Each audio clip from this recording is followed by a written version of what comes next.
Hello, Kuya Hello. Vince. Magandang Hi! hapon. Magandang hapon. Ay nako, napakaganda ng Med araw. medyo maganda ngayon ang sikat ng araw. Mm. Kasi medyo matagal-tagal, Kuya Vince, kami ulan ng ulan. Dito din naman, umuulan-ulan, pero parang ano lang, parang nang-aasar lang.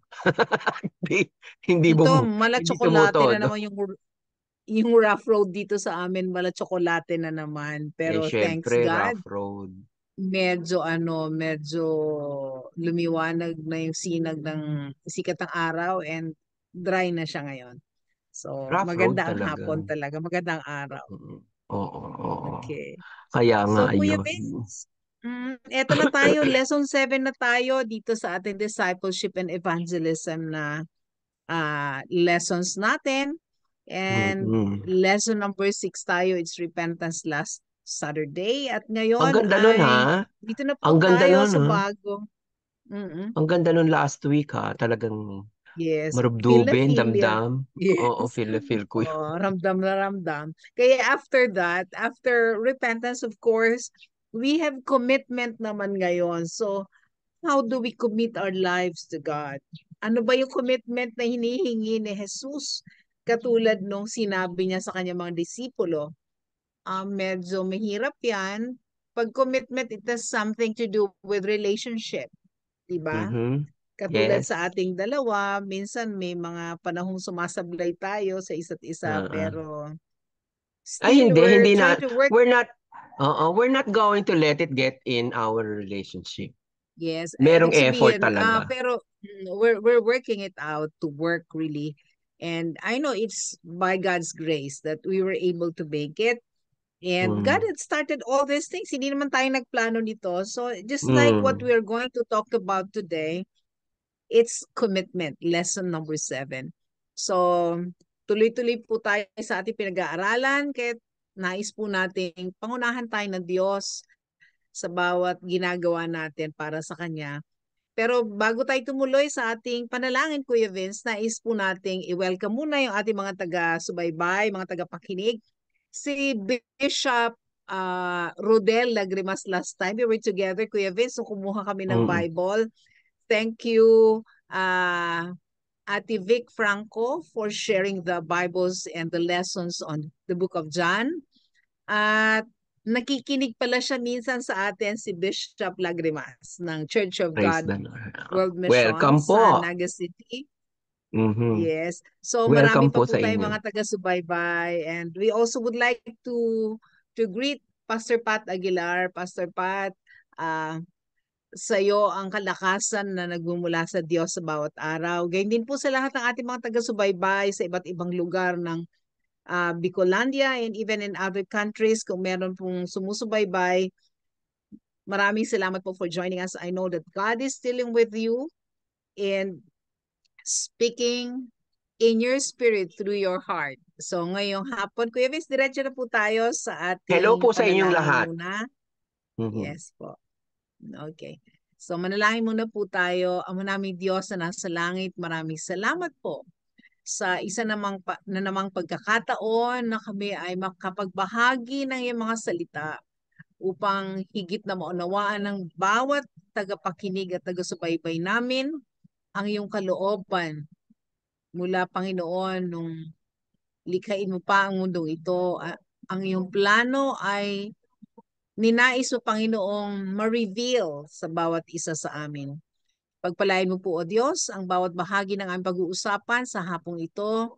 Ikaw po, Panginoon, ang maluwalhati, higit na karunungan, kaunawaan ang siyang maibahagi po namin sa pamamagitan ng iyong Espiritu Santo na nananahan sa amin. Pagpalain mo si Kuya Vince, pagpalain mo po si Kuya Serge, at ang ah, technical ah, equipments, Panginoon, na kinakailangan namin for this, even our internet connections, Panginoon, maluwalhati po namin idinideklara ang mataas na kalidad nito. Ito ang aming samot na langis tayong pangalan ni Jesus. Amen. Amen. Praise Amen. God. So, amen. So, ang ating pag-uusapan ngayon, Kuya Vince, ay makukuha po natin mula sa Lucas, Kabanatang 14, talatang 25 hanggang 26. At ito ay aking babasahin sa wikang Ingles. Sabi po dito sa Luke chapter 14 verses 25 to 26. There went great multitudes with him, and he turned and said unto them, If any man come to me and hate not his father and mother and wife and children and brethren and sisters, yea, and his own life also, he cannot be my disciple. Ang bigat, Yan. Kuya Oo. Vince, ang Yan kasing bigat. on life na yan, nako, medyo in na Mas in mahirap. ngayon yan dito. Yung mga Mm, issue ng depression, yung mga, well, talaga mga namang masakit-sakit sa nakakalungkot, katawan no? and all. Nakakalungkot Mm-mm. na talagang mga tao, they give in simply because uso. Alam mo naman, pagka uso, masyadong Kaya, kumukonekta ang mga tao sa mga uso. Sana hindi na lang. Kumonekta na lang dito sa Panginoon at ito ang gawing uso. Bagay, uso ngayon. Ang ganda ngayon na nakita kong parang statistics na sa ah, ang pinakamalaki ngayon daw na nakita ko statistics na faith is the Christian faith, nasa 23 point something billion. It's not, if it's not 2.3, it's 23 billion ang mga Christians ngayon. Kanya praise praise the Lord God for for that. that. Kasi yan naman talaga ang plano ng Diyos sa atin. Ito ay, kasi ang daming sumusunod kay Jesus. Hindi niya Mm, alam kung ano ba dahilan nila, ba't sumusunod sila, and then mm, dineklara ng Diyos kung ano yung requirement nung gustong maging tagasunod ni mhm. Kristo. And Kanya nga eh. mabigat, Ang medyo ganda-ganda. mabigat. Alam niyo, pinapanood ko nga yung The Chosen sa Netflix. Incidentally, ano lang kasi yun eh, season 1 lang sa Netflix. May season 2 at saka season 3 sa YouVersion Bible app.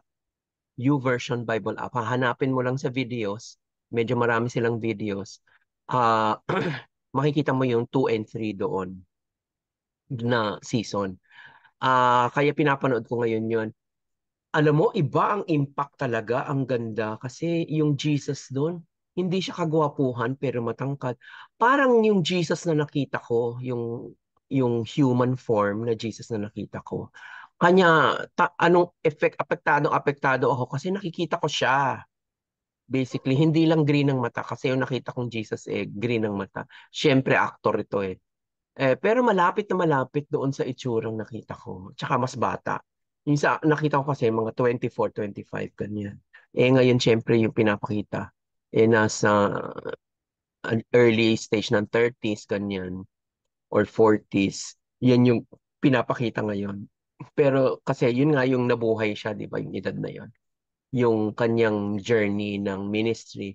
Anyway, kung pag-uusapan natin yung ating Luke 14:25, and there Yes. went great multitudes with Jesus, and he turned and said unto them, di ba? Sinabi sa kanya, yun yung, Sa nagsalita kanila. siya. Nagsalita Yes. siya. Kumbaga, kaya siya nagsalita, kumukonekta siya para makakuha siya ng commitment. At this time in Jesus' ministry, there were multitudes of people who followed Jesus. Multitudes, ha? Ano ba yung multitude? Hindi ba? Thousands Maraming yan pagka marami. multitudes. Hindi ba yung dalawang event na nagpalago siya ng loaf of bread at saka fish, isang 3,000 tsaka isang 5,000? 5,000. Oo. Sa ilang ilang baskets of bread tsaka ilang pieces of fish lang ang pinamudmud sa thousands of people. So that's one of his miracles, di ba? Miracles. So multitudes talaga nagpo-follow sa kanya. The English language doesn't bring this out, but the Greek language, this is imperfect tense. Imperfect tense. Kumbaga hindi nila mawari kung ano ba talagang tense ito, hindi ba? Hindi nila ganon. Kung So present, this future. oo, imperfect nga kasi. So this means that this time, the great multitudes began to repeatedly and continuously follow Jesus. pagka nakita mo doon sa The Chosen, makikita mo doon na nagsisimula talaga sila sa isang tao. Kay Peter lang siya nagsimula eh. Na na nag-question siya dahil nagkukuha ng fish na ganito, ganyan, ganyan. Hanggang sa nataranta na si Peter. Eh, ang tapang-tapang ni Peter, yung ugali niya doon sa Chosen. Ang tapang na parang hindi mo Arrogante. siya. Oo, arrogante siya, hindi mo maaano, hindi mo masasabihan na ganito. Wala, meron siyang sariling tuktok. Tapos talaga the way the character of Jesus spoke to him in a very mild manner and smiling. Yun ang maganda dyan sa Chosen. Talagang tumatawa, nag-smile. He's very human. And talagang ang ganda-ganda. Tapos, yung nakukonvince na siya, si Peter, pero ayaw pang sabihin. Parang gumaganyan lang siya. Gumaganyan lang. Tapos, follow me. Which is the very Gumanon, nature of gumanon pa siya. which is the very nature of man. Oo. Gumanyan pa si Peter. Parang, bakit ako pinasusunod sa iyo? Ganon. Ang gagawin ko dito? Nagsabi pa siya na, pwede Suplado. bang kumuha pa ng isang bungkos? Kasi, nabayaran nga yung utang niya nung fish na nakuha niya na binigay sa kanya ni Jesus. Nabayaran na yung utang niya. Mm. Pero kung gusto pa niyang kumuha ng isa pa, pwede bang isa pa muna bago sumunod sa iyo? Mihirit pa, di ba? Tao talaga. Gahaman, ano? Very human, yes. Di Very ba, human no? nature. So kaya yun nga yung continuously follow Jesus. Talagang hindi mo maiaalis, nasusunod ka kasi talagang ay meron siyang kakaiba na hindi ko nakikita sa tao. Na kaya ganun guarded si Peter kasi marami na siyang hurt. Ganun kasi ang tao eh, pag maraming hurts, guarded, 'di ba? Perhaps it was because of his miracles or because he fed them, ayan na yung multitudes, no? We don't know the exact reason, but great multitudes were following him. Um, Actually by now, alam na natin exact reason eh. May charisma siya, meron siyang meron siyang kakaiba. Ay, Diyos siya eh, di ba? Diyos siya. Although sinasabi ko na si God hindi affected sa sin natin kasi sinless siya. He doesn't know what sin is all about. But Jesus experienced what sin is. Ibig sabihin, when He took our sin, yung experience ng pagkuha ng kasalanan natin, doon niya naiintindihan what the exact emotions of the sins. Kanya nalulungkot siya. Doon talaga nakita ni God yung lungkot na kung nararamdaman ni God ang sin natin dahil sa lungkot. Dahil sa lungkot. Not because He knows the sin, because He doesn't. Dahil lang sa lungkot na nagse-separate tayo sa Kanya. Gusto niya kung po pwede lang lahat sumama sa Kanya eh, di ba?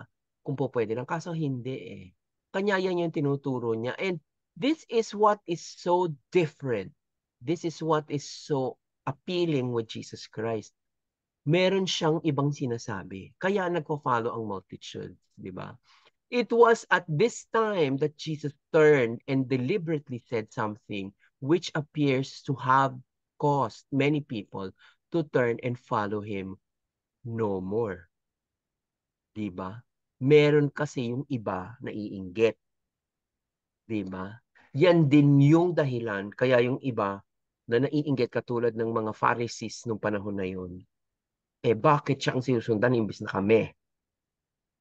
Di ba? Sino siya? Kaya ang tanong ng mga Pharisees, di ba? Anong pinaguhugutan mo? Sino ka? Kanino ka nakakonekta? Kasi sa kanila, importante yung kung kanino nakakonekta. Kasi alam na ng mga Jews, di ba? Parang separatist yung mga Jews na yan eh. So yun kaya galit na galit sila kay Jesus. Kaya yung iba umaayaw kasi nga yung issue ng inggit, ba't ganun siya may ganun, tapos ako wala. Hindi ko kaya. Nicodemus pala yung head ng Sanhedrin noong panahon na yon na talagang nag-turn sa kanya. Ang ganda-ganda noon. That is, I don't know. It's ang title nung invitation. I think it's the second to the last episode ng first season. Nicodemus invitation, nung in-invite siya ni Jesus to join him. Gustong-gusto niya. Gustong-gustong sumama. Hindi lang siya makasama because of his position. Kaya pinakita doon yung anguish, yung hirap ni Nicodemus nga ba?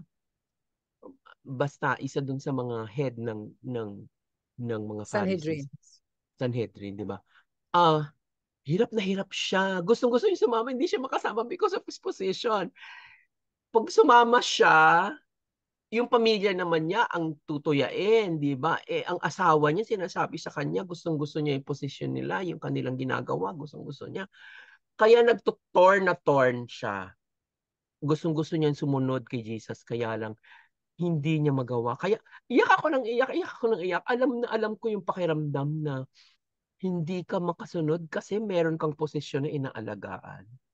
Grabe, grabe. Kaya ito yung sinasabi dito di ba? It was at this time that Jesus turned and deliberately said something which appears to have caused many people to turn to him and follow him no more. Di ba? Parang maraming Kasi mga ano, issue. Di kasi ba? ano, marami kasing magiging kapalit if they will continue to Mm, follow mm, Jesus, di ba? They have to mm, live a mm. lot of things of their priorities. Oo, yung priority naman nitong ni Nicodemus ay yung kanyang pamilya, Family lalo-lalo na yung asawa position. niya, yung position actually, sa tingin ko parang dead ma na siya eh. Kaya lang yung pamilya ang hindi niya maiwan. Pero Yes. talagang yun ang isa sa mga sinabi ni Jesus yan eh. Leave If everything you, kasama yung family and then follow me, di ba? Yun ang kaya, hindi, kaya hirap. Alam mo, pag iiyak ka sobra. talaga, iyak ako ng iyak, iyak ako ng iyak. Ang ganda-ganda. O sige, continue mo na kapatid. Okay, so, ah, dito tayo sa continuation, and there went great multitudes with Jesus, and he turned and said unto them, dito po yan sa 25, and at this time in Jesus' ministry, there were multitude of people who followed Jesus. Sa salitang English, doesn't bring this out, but the Greek language, this is an imperfect tense na sinasabi po natin. Hmm. Pero, dito po sa pagpapatuloy, sabi ni Jesus, if any man come to me, ibig sabihin ng if any man come to me, that means wants to go with me, wants to join him, wants to accompany me, wants to follow me. This is the requirement. Yan, naglatag na si Jesus ng requirement. Hmm. Kaya malalaman natin dito kung bakit marami na ang hindi sumunod. And Hmm. hate not his father and mother and wife and children and brethren and sisters, yea, and his own life also, he cannot be my disciple. Yun po yung requirement. Kakamuhian mo yung iyong ama't ina, ang iyong asawa, kung meron ka ng asawa, ang iyong mga anak, ang iyong mga kapatid na babae at lalaki, pati ang iyong sarili. Requirement yon. Kaya ba natin na gawin yon? So, as we look at that scripture, I thought, Lord, you can't mean that. Parang iniisip natin, Lord, you can't mean that to me kasi mahal na mahal ko tatay ko, mahal na mahal ko nanay ko. What does this word hate means or mean to him? It probably means to love less or something like that. As I began to study, kanina pinag-aaralan ko, however, I discovered that the word literally means really hate. Ibig sabihin na kung hindi mo kasi isasantabi muna sila, hindi mo matututunang sumunod sa Panginoon. Kasi ang mga magulang natin may sarili-sarili silang pangarap para sa atin na ayaw tayong ibigay sa Panginoon kung tayo tinatawag sa paglilingkod sa Panginoon. Pag hindi natin natutunang iwanan yung gusto ng magulang natin, kung may asawa na tayo. Kaya naalala ko, Kuya Vince, yung wedding ko last na hinost ko last December 26. yung babae, nung nagsalita siya, nagbigay siya ng message sa asawa niyang lalaki. Pareho, pastor at pastor yung lalaki. Sabi niya, thank you for making me your second priority in your life. Sabi niya ganun. Very good naman. So, second priority dahil priority nung kanyang asawa ay ang Panginoon. Maganda kung ganon. Pero dito talaga, ang hirap. Kasi ang ibig sabihin ng commitment o pagtatalaga ng ating buhay sa Panginoon ay eto, a totally committed life to the Lord Jesus. Dapat, at it has nothing to fear, nothing to lose, and nothing to regret. Dapat yun ang nasa utak natin. Iiwanan natin ang lahat ng mga dating mahalagang bagay sa atin, maging ang ating sarili, yung ating pangarap sa ating sarili, nung wala pa tayo sa Panginoon, iiwanan natin para tayo ay sumunod sa Panginoon. Wala tayong bagahing bit-bit. Iiwanan natin sa paanan ni Jesus. Iiwan natin sa Kanya at tayo ay susunod kay Jesus. Medyo mahirap gawin yon, Kuya Vince. Even lalo sa'yo. Pero parang masarap na pakiramdam mo ngayon. Wala ka nang iiwang magulang kasi wala na din. Wala ka na ding iiwang asawa at Hindi, wala pero na din. alam mo, nung panahon, gusto ko nga i-share, no? Nung panahon na yon na nag-born again ako, ang ate ko ang naghahatak sa akin doon sa kanyang catechumenate sa Katoliko na hindi ko magets, hindi naman nila masagot yung tanong ko. Syempre, malalim ang mga tanong ko dahil sa aking posisyon at sitwasyon. Sagot-sagot pa naman sa akin ng pare Naku, pareho tayo ng tanong. Hindi ko rin alam ang sagot dyan. Gumawa naman sa akin paano ako susunod sa iyo kung hindi mo mamasagot, di ba? Pagkatapos, napunta ako doon sa Bible study ng Born Again, lahat ng tanong ko nasasagot. Hindi ko pa tinatanong, sinasagot na. Dahil nga sa Bible study. Sa kanila, hindi Oo. ako kaya nagalit yung ate ko sa akin. Talagang tinuya-tuya ako. Nasa gitna kami ng reunion. Bigla ko sinabi, bakit Spanish? Dapat ganito ka. Nagagagano ng ate ko sa gitna ng reunion namin. Sabi ko, punta tayo sa bahay, doon tayo mag-usap. Hinata ko siya. Doon kami na bahay, nag-uusap kami dalawa. Magsigaw-sigaw siya sa akin. Galit na galit ang ate ko. Bakit daw ako umalis sa pagiging Katoliko? Nabuhay kang Katoliko, dapat mamatay kang Katoliko. Nagagaganyan siya sa akin. Bakit ka sumama dyan? Hindi yan tama. Ganto, ganyan. Ang dami-dami ng sinabi. So anyway, yun nga, maihalin tulad ko siya sa Pharisee, di ba? Na bakit gano'n? Pero ang nanay ko, alam mo, Okay. sa totoo lang, kasi Bible reader ang nanay ko. Kahit Catholic siya, kahit sarado Katoliko, hindi siya umalis sa pagkakatoliko. Pero Bible reader siya. Dahil nakita niya na nag-shift ako. Ano na to ha? Nagpagupit na ako ng buhok ha? Akala ng ate ko, napagupit ako ng buhok dahil sa kanila. Hindi. Napagupit ako ng buhok dahil sa Bible study na natutunan ko. Kaya akala niya nandoon ako. So nung malaman niya na yung sinasamahan ko pala ay hindi Katoliko, hindi ko naman din alam nung umpisa na hindi Katoliko. Pero ang dami kong natututunan, nasasagot lahat yung tanong ko. So ganyan na nangyari. Kaya ang dami rin, ganyan din nangyari. Hindi hate parang hate sa ate ko, pero later umayos din naman siya. Kasi nakita naman niya na talagang nag-grow ako. Although mahirap, marami kong struggles na nakita rin nila yung mga struggles ko. Kasi the things that hindi din nila maintindihan. Kaya medyo hindi maganda ang dating. So Mm. anyway, Diretso yun ka yung na, isa Kuya yan sa, Vince. isa yan sa gusto kong i-share. Gawa niyang kwento na to na hate, di ba? Actually, hindi nga siya hate. Kaya lang, dadaan ka talaga sa masikip. At kailangan tanggapin mo yun. Tinanggap ko yun. Kasi mas gusto ko dito, diriin mo, para ipaputol ko yung buhok ko, di ba? Na ang haba-haba na Na, ang na ganda-ganda. ang Hanggang, tagal-tagal na panahon mong inalagaan. hanggang dito yung buhok ko. Kasi nung panahon na yon, kailangan hindi humaba ang buhok mo na mas mahaba dito. So hanggang dyan lang ang haba ng buhok. Kasi pag humaba doon, country girl ka na. Yun ang Mm. story ng mga models ng araw. Kaya kailangan hanggang dito lang. Kaya laging hanggang dyan ang buhok ko. Para model ang dating. Pero yung paputol ko yun ng maigsi. Di ba? Malaking bagay. Kanya, Jesus Yes. used the strongest possible word to emphasize his point. Point. He said, unless you hate your father, your mother, your sister, your brother, even your own life, you can't be my disciple. Eh, gusto ko maging disciple. Hindi naman, syempre, Yes. I still stayed with my parents. Hindi naman ako aalis kasi inaalagaan ko nga sila.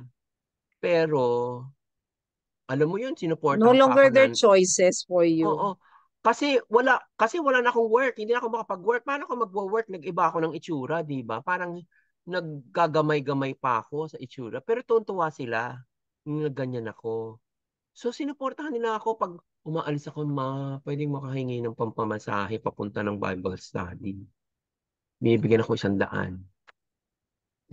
Ng nanay ko, binibigyan niya ako ng But 100. Suportado ako ng nanay ko kasi nakita niya there is something good that's happening to me. Kanya, hindi you're naman, hindi, Rebecca. oo, hindi naman talaga hate yung issue, 'di ba? Nag-iba ka talaga ng pananaw, nag-iba ka ng yung Direction. direction, desire, 'di ba? Yun yung sabi niya, I want to ask you something. What is the closest relationship you will ever have on this earth? Is it your mother, your father, your spouse, your children? What happens if your wife turns against you? Ayan na nga yung sister ko, she turned against me and divorced you. Or Divorces your you. mother and father dies, di ba? Who will stick with you then? It will be your brother and sisters kay Jesus.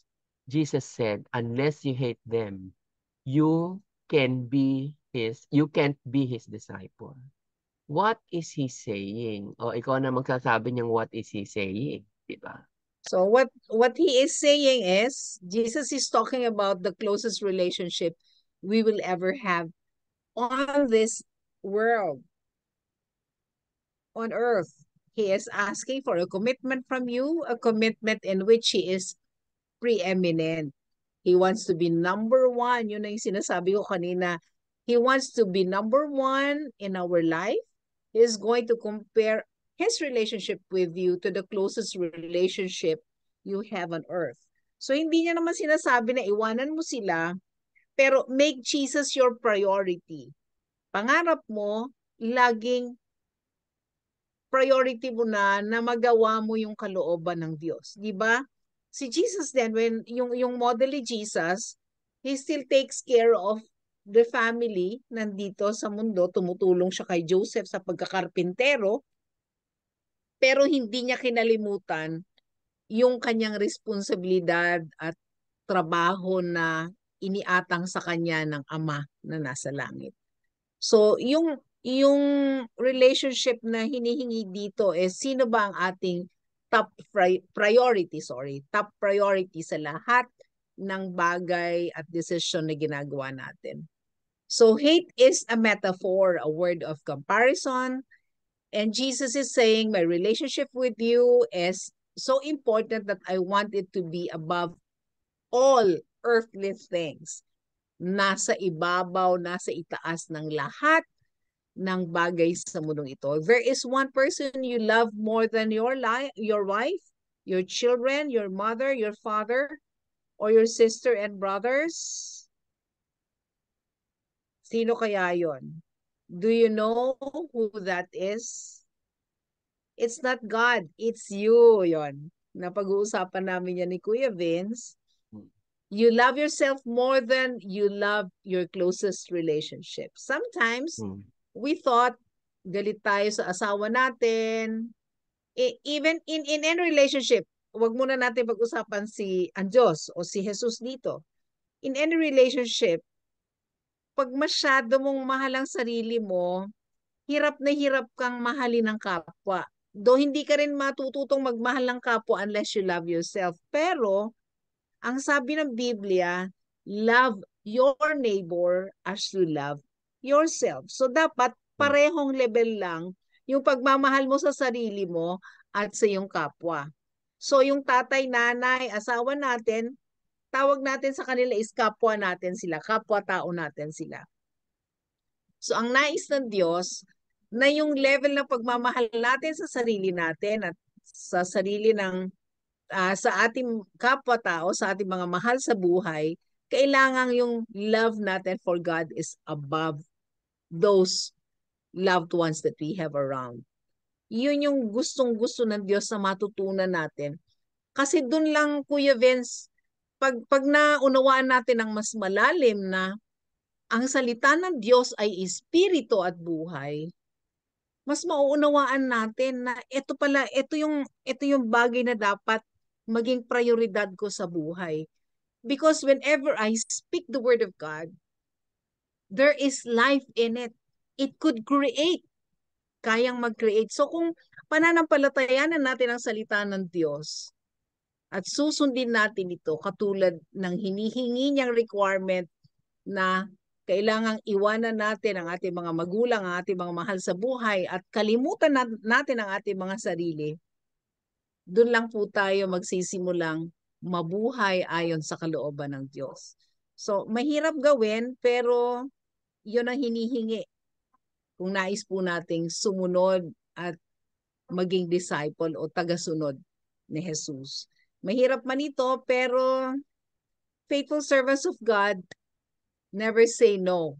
Kailangang tayo ay laging yes sapagkat ang mga pangako naman ng Panginoon ay always yes and amen. Kaya Mm.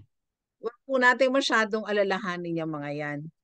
Matutunan natin yan ng higit na mas malalim na pagka tayo ay tumanggap sa Panginoon at tayo ay nagrepent, kailangan po nating maunawaan na ang nais sa Diyos ay siya na ang ating priority sa ating buhay. So, Kuya Vince, go ahead. Yes. So, ano nga, 'di ba? Dahil sinasabi nga ni Jesus na priority natin siya. Aalisin natin. Kaya ay so obvious sa aking dinanas na priority ko siya kasi the things that I had to let go is not a joke. Kitang-kita, hindi ganun kadali, hindi yun ano eh. Lalo na ngayon, maraming impormasyon ng LGBT na lumalabas sa media. Alam nila kung gaano silang kahirap. Mas kilala nila ngayon ang LGBT, lahat ng mga straight, and kahapon doon sa pinagsalitaan ko sa Charis School sa Marikina, may nagtanong na gusto niyang maintindihan. Mas naiintindihan niya ngayon kasi nga sa dami na nakikita niya sa media, napapanood niya sa YouTube, yung mga emotions at saka mga kung ano-ano ng mga lalo transgender, ano. Tapos sabi niya, pero ako talaga straight ako, alam ko 'yon. Wala akong maramdamang iba.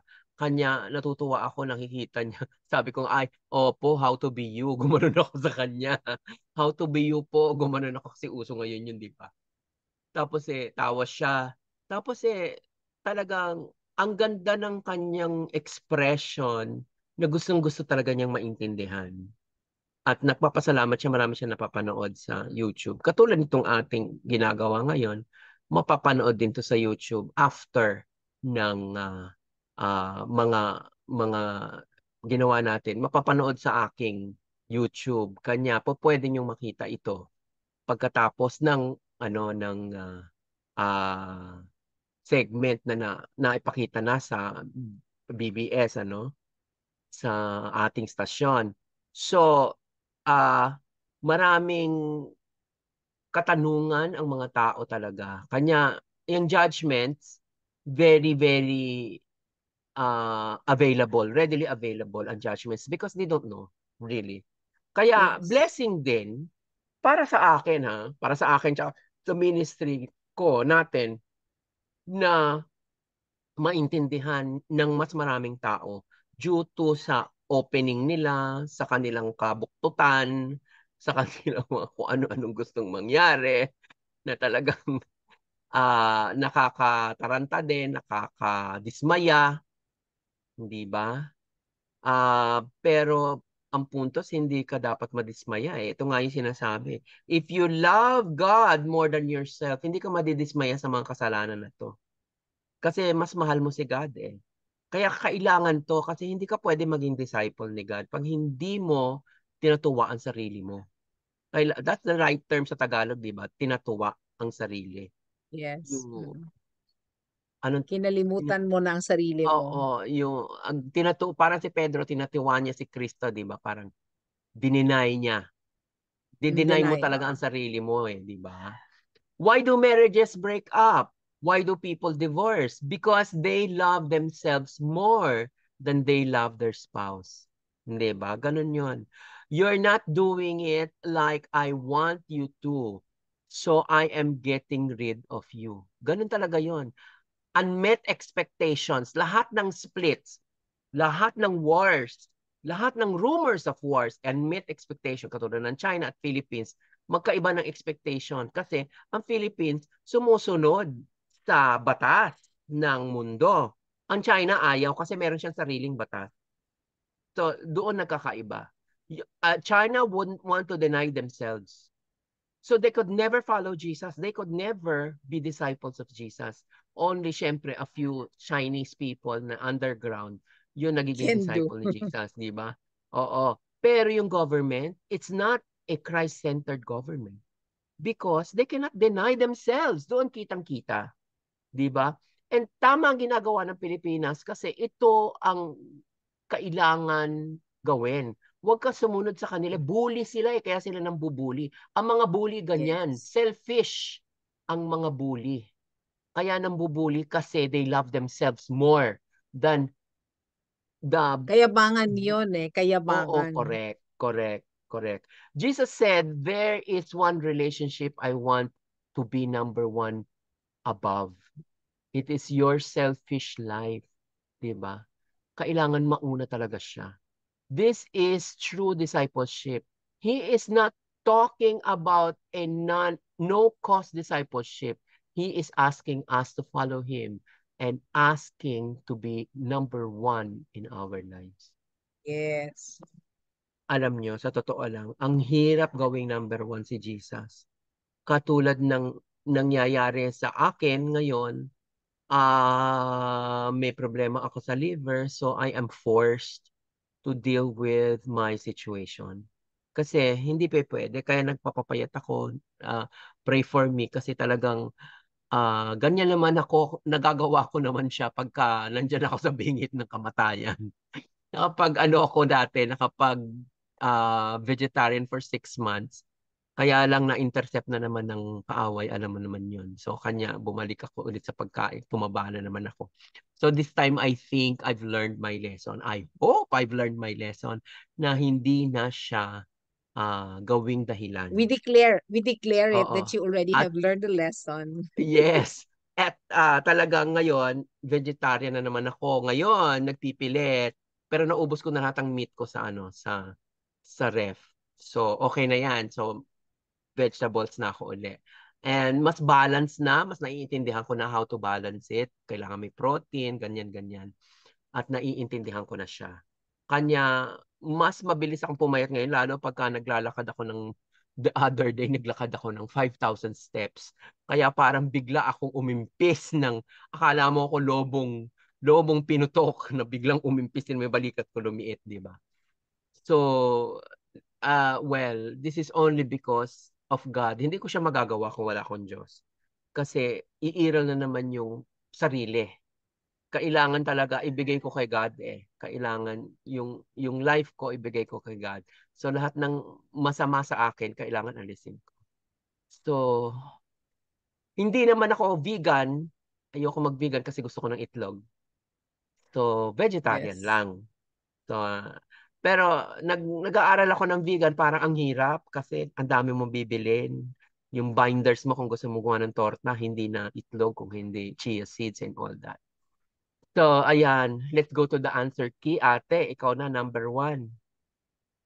Yes, okay. So, bago tayo tumuloy doon, ang kasi kung sino pinakamalapit sa puso mo, sabi dito, meron akong quotation na bit bit bit bit Kuya Vince, sabi dito, what's closest to your heart is what you talk about. And if God is close to your heart, you'll talk about Him all the time. So, Yes. yun O po sige yun. Kung ate. sino, di ba, kung sino yung mahal mo, go na tayo dito sa first Oo. question. Hindi, tiga-tigalawa tayo tapos yung last three sa akin ha. Sige. Yes, okay. So, yung unang tanong na kailangan nating sagutan mula sa Lucas, Kabanatang Siyam, talatang 57 hanggang 62, ang sabi po rito, what does this passage teach about the level of commitment toward following Christ?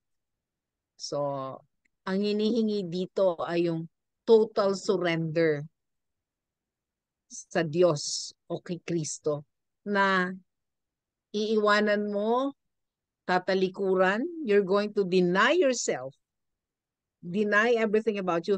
Kahit nga si Apostle Pablo, nagsasabi niya, I die daily. Kasi ang Diyos ang nabubuhay araw-araw sa kanya. Yung sarili niya namamatay araw-araw. So, absolute surrender. And number 2 question sa Luke chapter 8 verses 13 to 14, why do some people seem to fall away or turn away from the Christian faith? Ang sagot po dito ay they have never put down a root system in the Word of God.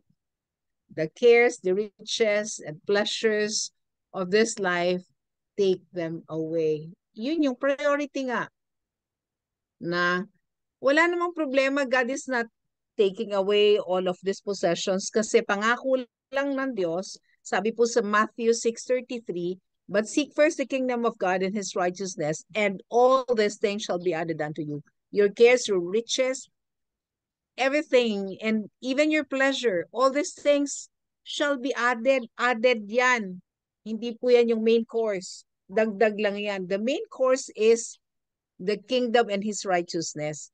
So, kailangan po natin na matutunan yan na wag po yan ang maging dahilan ng ating pag-fall away from God o pag-turn away from Him or from the Christian faith dahil yan ay dagdag lamang sa atin. Pag natuto tayong unahin ang kaharian at ang katwiran ng Diyos, iyang lahat na dahilan natin kaya hindi tayo makasunod sa Panginoon, dagdag lamang po yan. Go ahead, Kuya Vince, sa mga susunod na tanong. Ikaw na, number 2. Nagawa mo na yung number 2? Tapos na po. Okay, sorry. Sorry ha, I drifted away. But anyway, ang ganda ng mga ginagawa natin dito kasi talagang sa sobrang engross ko, naaalala ko yung mga kaluma-luma ang mga ginawa ko, mga commitments ko kay God na na-overwhelm ako, di ba? Katulad ng sinasabi dito, they have never put down a root system in the Word of God that cares, riches and Riches and pleasures and pleasures life of this take life. them away. Di ba? Parang ang ganda na ng kita ko noon kasi mag, nagsisimula na ako sa, kung tinuloy-tuloy ko yon yung pagiging transgender ko, aangat ng aangat. 'Di ba? Kasi nasa ano na ako nasa mainstream system nung ako ay babae at nasa executive position ako nung ako'y babae. Kumbaga, ako yung unang-unang trans woman na napunta sa executive position. So kung tiniretso ko yon, magiging popular pa ako lalo at magiging self-centered at magiging kasama nila ako sa pagpupunyagi at pagpupursige ng pag-honor at pagkilala sa Sa mga sarili. trans women. Diyan ako mapupunta kasi talagang pioneering ako eh. Kanya kinuha ako ni God kasi hindi pa pwedeng mangyari yon na iba ang naging pioneer. Pero hindi nila masasabing totoong pioneer sila kasi nauna ako sa kanila eh. Yan ang katotohanan. Na lahat ng pleasures, sinurrender. Sinurrender ko. Hindi ko alam. Basta I felt so right in doing it. Not easy. That's perfect timing yun. Not easy talaga. Super duper hirap. And tignan natin yung sinasabi sa Ezekiel 16:8 dito. God uses the illustration of marriage to describe a relationship with these people whose possession does become in this relationship. Does one become in this relationship? Noon marriage kasi hindi naman open ang mga bakla nung araw, yung mga bakla nung araw nag-aasawa ding pilit pinipilit nilang ayusin ang kanilang sarili kasi bawal nga, 'di ba? Lalo na sa sitwasyon ng mga Israelita nung araw, 'di ba? Kanya nung panahon na 'yon, talagang ang tanong, 'di ba? God uses marriage to describe his people. Whose possession does one become in the relationship? Sa asawa mo ba? Pero ngayon pwede na nating sabihin, okay, na LGBT ka, ang may relasyon ka sa iyong boyfriend or sa iyong girlfriend, respectively on same sex, no? Sino ba? So, ibig sabihin, kahit nga dun sa mag-asawang babae at lalaki, kailangan nilang i-separate ang sarili nila doon sa asawa nila bilang nangunguna. 'Di ba? So, kailangan una si Priority. God. Mm-mm. Yes. Ngayon, talagang wala tayong magagawa katulad ng illustration sa Genesis about Eve and Adam and Eve na kinuha si Eve sa tadyang ni Adam, 'di ba? Na hindi naman po pwedeng mabuo ang puzzle na yung katawan ng lalaki para mabuo siya another katawan ng lalaki. Hindi yan mabubuo Hindi swak. kasi hindi swak, wala yung rib. So, Wala hindi yung naman po tadyang. pwede rib, babae, tapos another rib na babae. Hindi siswak siya. Di ba? Kaya kahit na anong gawin mo, if you are You'll in not fit in. a homosexual relationship, marirealize mo rin na hindi pwede. So I always say this, di ba? Kailangan yung swak, kaya hindi pa pwede ang same-sex marriage. Marriage. Ako, wala akong problema kung gusto mo legal yan, illegal mo, legal union. Wala akong problema dyan, kayo may gusto niyan Hindi ba? I'm sure si God, wala rin problema dyan. Kung gusto nila, edi sumigi sila, wag lang nilang sabihing marriage. Kasi marriage is only between male and female. So gusto ko lang Kaya ilahad nga. yan sa lahat, di ba? So, kanya natin pinag-uusapan ito because we're talking about the marriage issue. Di ba? So, Commitment, yes. Commitment. commitment, yung position, sino ba talaga ang dapat nangunguna? Sa marriage, ibig sabihin babae at lalaki, no? Sa marriage, syempre si God. Di ba? So, doon tayo sa 4. Sa 1 Corinthians 6:19, who do you belong to? Di ba? Kanino ba? Yan kanina pa natin pinag-uusapan yan. Kailangan doon natin, alam natin, we belong to God. Kaya sinasabi nila, a marriage is a triangle. Kasi marriage is between the two that has become one and God. So, triangle sila. Kasi God is in the center nila. Tapos yung dalawa nandito. Kaya ganon ang marriage. Yun sa babae at lalaki lang. Diba? Maliwanag. Kanya sana yung mga nakikinig, maliwanagan na talagang hindi pwede ang same-sex marriage. Union, kung gusto nila, bahala sila sa buhay nila. Yun naman ang gusto nila. Pero wag nilang gawing marriage So, because it's never going to be. Right? continuation sa continuation ko even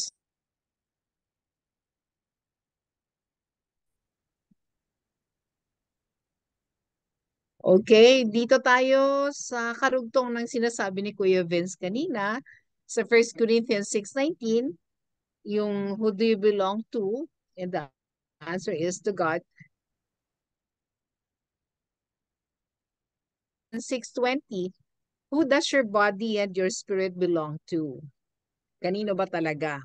Kasi nung tumanggap tayo kay Kristo, yung ating katawan ay naging templo ng Espiritu Santo na Diyos. So, maging ang ating espiritu ang siyang babalik sa ating Diyos na may likha. Kasi siya ang nagbigay ng espiritu ng buhay sa atin. So, the answer here is God. And then sa number 6 naman, sa James chapter 4, verse 4, Can you commit spiritual adultery against God?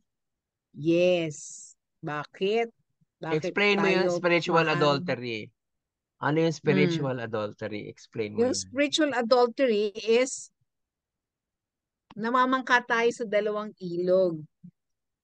Mahal natin ang mundong ito at ang hari ng mundong ito at tayo nagkukunwaring mahal din natin ang Diyos. Pero ang sabi ng Biblia, hindi tayo pwedeng magkaroon ng dalawang masters.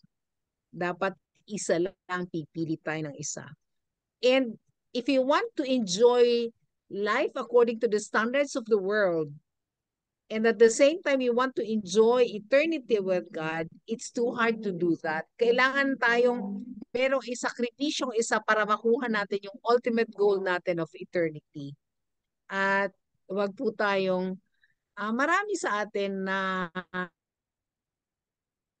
may mga pagkakataon na nagsisek.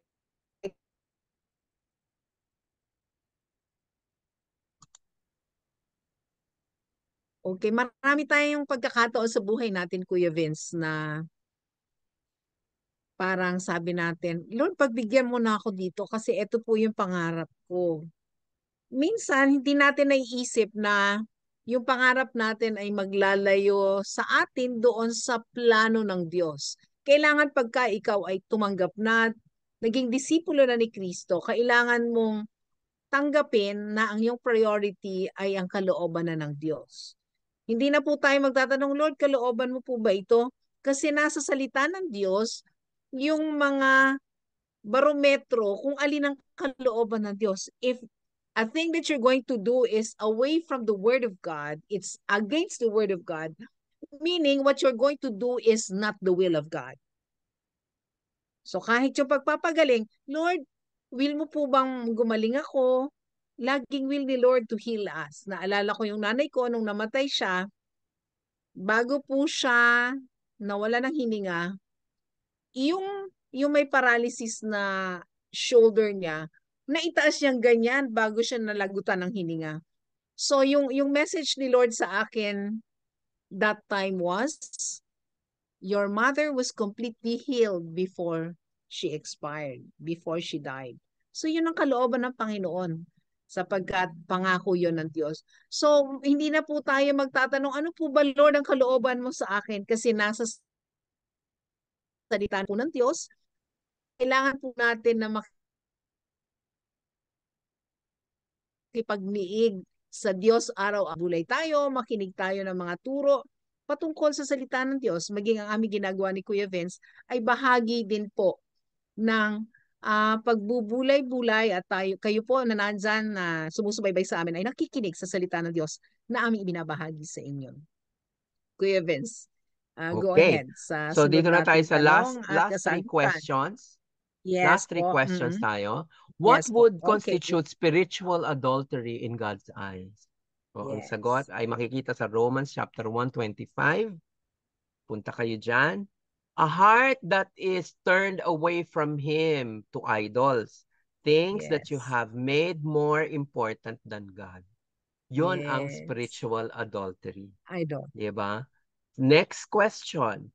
What can we learn about commitment and faith from these verses? Diba? Yung commitment talaga kasi importante, diba? That Jesus want all our hearts. Total commitment. All or nothing. Ganon. Hindi natin maialis na minsan may gumaganyan-ganyan. O kasama yun sa sin problem natin. Kaya kailangan balik. Pag gumanyan-ganyan, oh hindi. Ay nako, teka na, wala na naman ako, na-discourage na naman ako. Hindi, balik. Laging ganon. Di ba? In uh, sa John 2:23 to 25 yan. Pero kung pupunta tayo ulit sa Luke 14:28 to 30, have you counted the cost to follow Jesus? Nabilang na ba natin yung cost ng pagsunod kay Jesus? Binilang na ba natin? 'Di ba? Do you want to follow Him? 'Di ba? Gusto. Ako ang sagot ko diyan, yes. Wala ako sa harapan niya. Sa tagal ko ng pagiging Kristiyano, 30 years na akong Kristiyano. I'm sure marami pa ditong mas mahaba. Ay, sa Ate Grace, mas mahaba pa sa akin yan, I'm sure. Ng pagiging Kristiyano. Pero,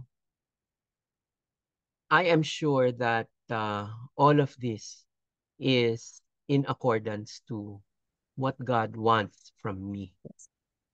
Kanya, nung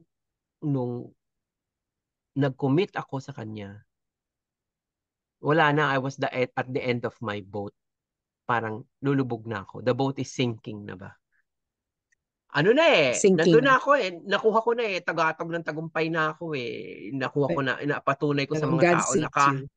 na kahit na ako ay trans woman, magiging executive ako. Nakuha ko siya. So ano na susunod? Wala na, 'di ba? Para sa akin, yun kasi ang ultimate goal ko. Nagtanong na ako kay God bago ako nag-commit sa Kanya. Ano na susunod dito? Pwede na nga akong mamatay, sabi ko, kasi nakuha ko na at the age of 32. Sabi ko yun sa Kanya. So, 31 pala at the age of 31. So, at the age of 32, nag-commit na ako, nagpaputol na ako ng buhok. 'Di ba? Kaya yung 33, nung kinusify si Jesus, I'm already crucified by then. So, sabay kami ni Jesus You were ma-crucify. crucified with Christ. Yes. I was crucified with Christ at the age of 33, which is his age. So, pareho kami ng age na Praise crucify God. kami. Kanya, lahat ng ito, it's so wonderful. Lahat ng pinag-uusapan natin, ay relate na relate ako. And I'm sure Ate Grace also praised the Lord for all of this. Kasi wala naman tayong pwedeng gawin kundi purihin ng Panginoon, di ba? Wala naman Yes. tayong pwedeng Amen. gawin kung hindi ang magsabi ng, sige lang, Lord, go, go, go. Di ba? Na hindi ko akalain sa edad ng 62, masasabi ko. Alam mo, dati sinasabi ko sa sarili ko, ano kaya ang mga sasabihin ko pag senior na ako? Ano na kaya ang pakiramdam ko? Well, eto, nandito na ako. At, Alam mo na. at nandito pa rin ako, striving hard for the Lord and revealing His majesty in my life pa rin Yes. in everything I do. Because So He is may your mga priority. That's why you're amen, talking all amen, about Jesus. Yeah. amen, super committed and kahit saan ako dalhin ng mundo ng Panginoon, yun pa rin ang aking goal. Kaya siguro at my deathbed, sana wala akong deathbed. Yung bago ako mamatay sa tulog, ganun ang gusto ko yung natulog lang tapos hindi na ako nagising. Kaya kailangan ko na ng kasama sa bahay. Hindi na pwedeng wala akong kasama sa bahay. Pinag-usapan namin ni Ate Grace yan. So, mangyayari lahat yan. At pag nangyari na yon, ayan na. So, hindi pa ako binibigyan ng kasama kasi hindi pa yung mangyayari. So, praise the Lord in everything that He Okay. has done in our lives. At sa lahat ng Yes. tagapakinig, my prayer to you is to praise the Lord like we do ni Ate Grace. At maraming maraming salamat. So, let us pray Yes. Go ahead, for Kuya all of Vince. this. Thank you, Lord. Maraming maraming salamat sa talagang katotohanan mo. Grabe ka, God. Sobra ka ang kaueyan mo. Sobra pagdating sa iyong strength, pagdating sa iyong wisdom, pagdating sa iyong knowledge, pagdating sa iyong kapangyarihan. Lord, OA ka kasi wala nang mas gagaling pa sa iyo. You are the greatest and you are the best of the best. At lumalabas yan sa bibig ko kasi yan ang katotohanan at yan ang madidinig ng lahat ng tagapakinig na namin. At panalangin namin na ang lahat ng tagapakinig ngayon at ang buong sambayan ng Pilipino ay maging kalugod-lugod sa iyo na nagpupuri sa iyo ng walang katapusan. Nagpupuri sa iyo ng higit pa sa higit. Kaya, Panginoon, lahat ng ito ay tinataas namin sa iyo. Ang aming buhay, ang aming sarili, ang aming mahal Yes, sa Lord. buhay. Ikaw ang number one. You always be my number one. Kanta yan ni Bernie Amen, Varga Lord. noong 80s. Kaya, Panginoon, number one ka talaga sa amin lahat. Amen. Lord, yan ang prayer ko sa lahat ng tao dito sa mundo. At alam ko dadating yan Pero hindi lahat, syempre. May mga magpo-fall away. At sana po lahat ng nakikinig ngayon ay hindi kasama sa nagpo-fall away. And thank you, God, for this role that you have given us. At ako ay nagpapasalamat sa role na ito. At nagpapakumbaba ng Yes. lubos sa iyong presensya. Panginoon, kami ni Amen. Ate Grace ay patuloy na nagpapakumbaba sa iyo at nagbibigay Amen. ng aming buhay. Panginoong Hesukristo, kasama ng aming mga kasamahan sa British Broadcasting System, si Kuya Serge, si Kuya Ariel, si Ate Joy, of course, ang mga may-ari ng mga Villafuerte, lalo-lalo ng aming personal friend na si Lalaine. Panginoon, gabayan mo po kaming lahat para kami ay mas maging kalugod-lugod sa iyo, Panginoon. At gabayan mo ang aming istasyon na maging malakas pa at maganda ang marireach. Salamat po sa oportunidad ng aming uh, online broadcast, Panginoon. Maraming salamat po sa inyo. All of this we give you in Jesus Christ's mighty name. Amen and amen. Amen. Amen. Oh, Nako, Kuya Vince, napakaganda. sa lahat po ng Mm, ating mga sa lahat ng ating mga tagapakinig, Kuya Vince, nais mm. nating sabihin yung mga nais na maging tagasunod ni Kristo. Ito po yung aking encouragement sa inyo. A totally committed life to the Lord Jesus has nothing to fear, nothing to lose, nothing to regret, because we will all be benefiting greater reward from the service to God. All po. Okay. Thank you very much. At hanggang dito na lamang po kami. At bye-bye. Bye-bye. Bye-bye na Ate Grace. Bye-bye. Yes. Bye po. Bye-bye. Bye-bye po. Bye-bye. God God bless bless. us all.